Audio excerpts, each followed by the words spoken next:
Hello teachers, if you're watching this video, it means that you're back for another Teacher Tip Tuesdays. My name is Steven. I hope you guys are doing amazing. Welcome back. And in today's video, we have for you guys just 4 quick and easy tips, not too difficult, on how to give effective instructions in the classroom with the kids. So as always, teachers, sit back, relax, get your pencils and your notepads ready, and let's get right into it.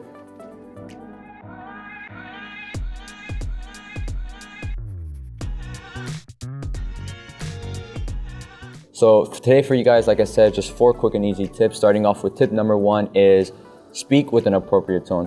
When speaking to the children, it's always important to understand that you are the one who is giving the instructions. Learn to speak from a place of authority, a place of confidence. Doing this allows for you to set the tone of the class, but it also teaches the kids to know who is in charge. Another thing, teachers, is try to refrain from maybe yelling, maybe shouting aggressively, speaking with low tone of voices, maybe whispering to the kids. One thing that I was taught growing up, which I will share to you guys, is whenever you speak, whether it's something big or whether it's something small, learn to speak with your chest, learn to speak more confidently. A perfect example, which I've seen many times, is a lot of teachers will be in class and they'll be speaking with a low tone of voice. Maybe they're standing a bit awkwardly. And when you do this, a lot of the kids start to pick up on this and most often of the time won't take you as seriously. So teachers, learn to just speak with your chest, learn to speak appropriate, which is very, very important. And moving forward to tip number 2, which is use words of language the kids can understand. When speaking to the kids, in most cases, a lot of the kids don't really have a big vocabulary. So try to refrain from using big words that the kids may not understand. Using words that are very short and simple and straight to the point can really help the kids process the information more easily, rather than you having to give them a word that they may not understand. And majority of the time, it will kind of lead them to take the time to figure out what it means, and would ultimately lead to them asking what was even said to begin with, which actually ties into our next tip, which is tip number 3, which is repeat the instructions. Teachers, this tip is very straight to the point, very easy.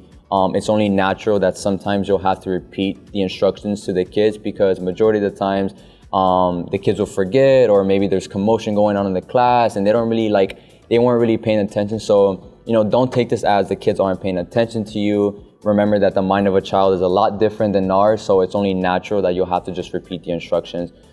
Trust me, in most cases, when I'll be in class with the kids, I'll give an instruction to the kids, and immediately right away, I'll have one of the kids ask me, or if not, multiple kids ask me, hey, Mr. Steven, what are we doing? Or I didn't really hear you that well. Can you kind of please repeat the instructions? So just learn to be patient with them. It usually takes about 1 to 2 times for you to repeat the instruction, for the kids to kind of process it and take it into consideration, and for them to carry out the task effectively.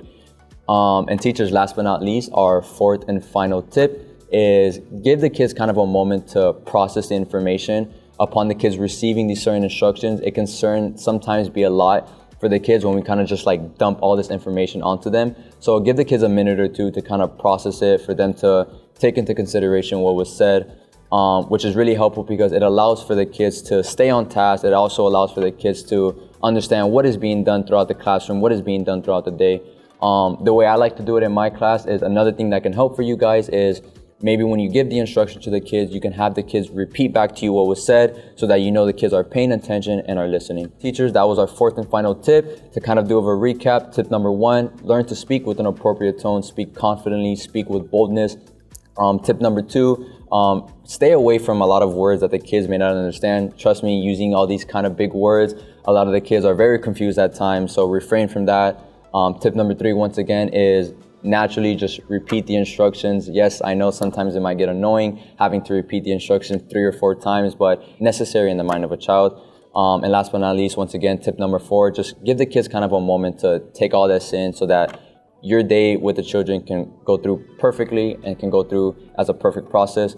So teachers, if this video helped you, I hope you guys were beneficial from this video. If you have any concerns, any questions, leave a like. Don't forget to subscribe. Don't forget to leave a comment down below. And teachers, one more thing, do not forget, in June 2nd and June 3rd, we have our teachers seminar for the Children's Church. So feel free to invite your friends, feel free to invite your family, anyone who feels more than happy to come. So we can't wait to see you guys in the next one. Love you guys. Take care.